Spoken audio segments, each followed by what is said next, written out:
सिक्ने.com YouTube च्यानलमा तपाईहरुलाई स्वागत छ। यदि तपाईहरु युट्युब च्यानलमा पहिलोचोटि हुनुहुन्छ भने चाहिँ युट्युब च्यानललाई सब्स्क्राइब गरिदिनुस् र साइडमा रहेको बेल बटनलाई क्लिक गरिदिनुस्। यस्तै विभिन्न किसिमका तपाईलाई सहयोग हुने शिक्षासँग सम्बन्धित ज्ञानसँग सम्बन्धित भिडियोहरु चाहिँ तपाईहरुको लागि मैले ल्याउने गर्दछु। हामीले कक्षा 12 को विशेष गरेर ह्युम्यानिटिज लिएर अध्ययन गरिरहनु भएका व्यक्तिहरुको लागि चाहिँ नेपालमा समाजशास्त्र तथा मानवशास्त्रको परिचय भन्ने किताबको अध्याय 2 अन्तर्गतको नेपालको अर्थतन्त्र र जनता भन्ने च्याप्टरमा चाहिँ विशेष गरेर यो भन्दा अगाडिका अन्य च्याप्टरहरु हामीले हेरिसकेका छौं र आज चाहिँ हामीले मृत्यु भन्ने च्याप्टर चाहिँ हेर्दै छौं। विशेष गरेर यहाँनिर थोरै परिचय हेरौं। मृत्यु जीवनको एउटा अनिवार्य घटना हो। प्रत्येक मानिसको जन्मपछि मृत्यु पनि अवश्य हुन्छ। उमेर पुगेपछि हुने मृत्युलाई स्वाभाविक रूपमा मानिन्छ भने उमेर नपुगिकन हुने मृत्युलाई चाहिँ अस्वाभाविक मानिन्छ। मृत्युको अवस्थाले जनसंख्या फेरबदल गर्छ। समाजशास्त्र तथा मानवशास्त्रमा हामी मृत्युका सामाजिक, सांस्कृतिक तथा आर्थिक पक्षलाई विश्लेषण गर्नुपर्दछ। मृत्यु दर बढी वा घटी हुनुमा यस्ता पक्षहरूको सम्बन्धलाई जोडेर विश्लेषण गर्न सक्नुपर्दछ। विभिन्न देश, समाज र समुदायमा मृत्यु दरको अवस्थामा समान देखिँदैन।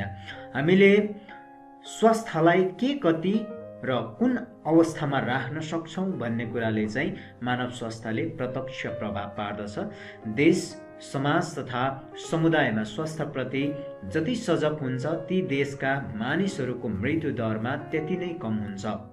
आजको अवस्थामा विकसित र धनी देशहरूको मृत्यु दर कम छ भने गरीब राष्ट्रहरूमा शिक्षा जनचेतनाको कमीको कारणले गर्दाखेरि चाहिँ मृत्यु दर बढी हुने गरेको छ। विशेष गरेर यो मृत्युको परिचयलाई हामीले कसरी मृत्युलाई परिभाषित गर्न सकिन्छ भन्ने विषयमा यहाँनिर मैले छोटकरीमा सारांश टिपेको छु। यसलाई म भिडियोको लिंक मुनि पनि छोडिदिनेछु।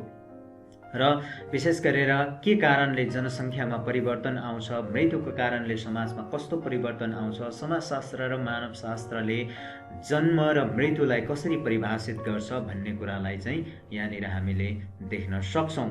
र मृत्युका निर्धारक तत्त्वहरू, मृत्यु हुनुका कारणहरू चाहिँ के हुन् त भन्ने विषयमा पनि यहाँनिर हामीले हेर्न सक्छौं। गरिब र न्यून तहको जीवनस्तर, दुर्घटनाहरू, प्राकृतिक प्रकोपहरू, रोगहरू, आवश्यक पोषण र सरसफाइको अभावका कारणले पनि मानिसको मृत्यु हुन्छ। हत्या, हिंसाका कारणले पनि मानिसको मृत्यु हुन्छ। जोखिमपूर्ण कार्यहरू, विभिन्न किसिमका जोखिमपूर्ण कार्यहरू गर्नले पनि दुर्घटनाहरू भएर पनि मानिसहरूको मृत्यु हुने गर्दछ। वृद्ध अवस्थाका कारणले गर्दाखेरि पनि मानिसको मृत्यु हुन्छ। छिटो विवाह र न्यून शैक्षिक स्तर, सानै उमेरमा विवाह गर्नुको कारणले अथवा चाहिँ थोरै शिक्षाको स्तर कमी हुनुको कारणले गर्दाखेरि पनि जनचेतनाको अभावको कारणले गर्दाखेरि पनि मानिसहरूको मृत्यु हुने गर्दछ।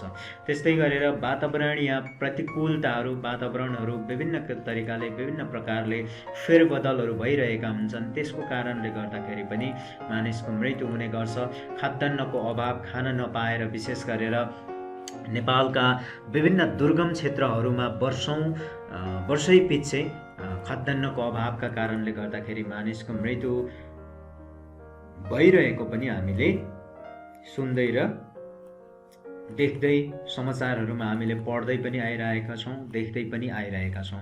त्यस्तै मानसिक चिन्ता, तनाव विभिन्न कारणले गर्दाखेरि मानिसहरूले बढी तनाव लिनको कारणले गर्दाखेरि पनि मानिसहरू मृत्युको नजिक पुग्ने गर्छन्, मृत्युको चाहिँ सामना गर्नुपर्ने हुन्छ। बेरोजगारी, परम्परागत प्रचलन र शुद्ध खानेपानीको अभाव, मानिसहरूमा रोजगारीको अभावको कारणले गर्दाखेरि पनि मानिसहरूको मृत्यु हुने गर्दछ। त्यस्तै गरेर अन्धविश्वास, विभिन्न सानै उमेरमा विवाह गर्नुपर्छ अथवा चाहिँ विभिन्न प्रकारका धेरै सन्तानहरू पाउनुपर्छ, त्यो खालका परम्परागत पुराना शैलीले चलिआएका विभिन्न अन्धविश्वासका कारणले गर्दाखेरि पनि मानिसको मृत्यु हुन्छ। त्यस्तै सुरक्षित बासको अभाव, मानिसहरू सुरक्षित बाँसको अभावमा अथवा वर्षायामको पानी, भेल त्यस्ता खालका विभिन्न किसिमका लामखुट्टेका टोकाइ लगायतका विभिन्न प्रकारका सुरक्षित आवासको अभावमा पनि मानिसहरूको चाहिँ मृत्यु हुने गर्दछ। लगायत विभिन्न प्रकारले मानिसहरूको मृत्यु हुन्छ। यी भनेका चाहिँ मृत्युका कारक तत्त्वहरू अथवा मृत्युलाई निर्धारण गर्ने कारक तत्त्वहरूमा चाहिँ यी वस्तुहरू, यी चिजहरू पर्दछ। अब हिमाल, पहाड र तराईका बासिन्दामा मृत्यु दर कस्तो छ भन्ने विषयमा पनि यहाँनिर हामीले थोरै हेर्न सक्छौँ। हिमाल, पहाड र तराईमा मृत्यु दर चाहिँ भौगोलिक क्षेत्र अनुसार मृत्यु दरमा फरक अवस्था देखिन्छ। भौगोलिक सुगमता र दुर्गमताका कारण त्यहाँ स्वास्थ्य सुविधाको अभाव अथवा अवस्था कम र धेर हुन सक्छ। भौगोलिक दुर्गमता अथवा सुगमता, कुनै क्षेत्रहरू चाहिँ एकदमै विकसित ठाउँहरूमा चाहिँ अब स्वास्थ्यका सामग्रीहरू अथवा विभिन्न सेवा सुविधाहरू बढी हुन सक्छ। दुर्गम क्षेत्रहरूमा चाहिँ ती सेवा सुविधाहरू कम हुन सक्छ। सुगम अवस्थामा आज हामी हेर्छौँ भने चाहिँ विभिन्न स्कुल, सङ्घ संस्था, स्वास्थ्य सेवा, त्यस्तै कल कारखानाहरूको विकास भइरहेको छ। त्यस्तै गरेर रोजगारीको पनि सिर्जना भएका छ। त्यस्ता खालका सङ्घ संस्थाहरू, कल कारखानाहरूको निर्माणका कारणले, विकासका कारणले रोजगारीहरू पाएका छन्, जसले चाहिँ मानिसहरूले आफ्नो दैनिक आवश्यकता, आफ्नो जीवनमा आवश्यक पर्ने वस्तुहरूको प्रयोग गर्न पाएका छन्। त्यस्तै दुर्गम ठाउँमा यी कुराहरूको अभाव छ, जहाँ चाहिँ स्वास्थ्यको कुराहरू छैन, त्यस्तै गरेर हस्पिटल, शिक्षाको कुराहरू छैन। अशिक्षाका कारणले गर्दाखेरि बेरोजगारी बढेको छ, जनसङ्ख्या मात्रै वृद्धि भइरहेको छ। यी कारणहरूले गर्दाखेरि चाहिँ विशेष गरेर दुर्गम क्षेत्रहरूमा चाहिँ मानिसहरूको मृत्यु हुने गरेको देखिन्छ। 2011 को तथ्याङ्कलाई हेर्ने हो भने नेपालको भौगोलिक क्षेत्र अनुसार हिमाल, पहाड र तराईमा क्रमशः शिशु मृत्यु दर प्रति हजार 73, 50 र 53 रहेको छ भने 5 वर्षभन्दा तलको मृत्यु दर चाहिँ 86, 58 र 62 रहेको छ। यसलाई हेर्दा सबभन्दा बढी हिमाल, दोस्रोमा तराई र सबैभन्दा कम पहाडमा मृत्यु दर रहेको देखिन्छ। किनभने पहाडी भेगमा चाहिँ एकदमै विकास भएको छ, स्वास्थ्यका सेवा सुविधाहरू पुगेका छन्, रोजगारीहरू सिर्जना भएका छन्, त्यहाँ विद्यालयहरू खुलेका छन् र जसको कारणले मानिसहरू शिक्षित भएका छन्, जसले रोजगारी सिर्जना गरेका छन् र रोजगारी प्राप्त भइसकेपछि आफ्नो दैनिक जीवनमा आवश्यक पर्ने वस्तुहरू उनीहरूले प्राप्त गर्न सक्छन्। तर तराई क्षेत्रका मानिसहरूमा बढी मृत्यु दर देखिन्छ, किनभने त्यहाँ विभिन्न स्वास्थ्य सेवा सुविधाहरू कम देखिन्छ, रोजगारीहरू कम भएको देख्न सकिन्छ। त्यसैले गर्दाखेरि पनि तराई क्षेत्रमा बढी मृत्यु दर, हिमालमा चाहिँ बढी मृत्यु दर देखिन्छ र दोस्रोमा तराई पर्दछ। तराईमा चाहिँ कमै, हिमालमा भन्दा अलिकति बढी, तर तराईमा पनि पहाडको हेरी चाहिँ कम नै, पहाडको हेर्दाखेरि चाहिँ पहाडको तुलनामा चाहिँ कम नै शिक्षा स्वास्थ्यका सेवा सुविधाहरू पुगेका छन्, रोजगारीहरू सिर्जना भएको कारणले गर्दा। हिमालमा चाहिँ एकदमै दुर्गम हिमाली भेगमा परेको कारणले गर्दाखेरि मानिसको मृत्यु बढी हुने गरेको पाइन्छ भने तराईमा अलिकति कम र पहाडमा चाहिँ एकदमै कम मृत्यु दर भएको हामीले देख्न सकिन्छ।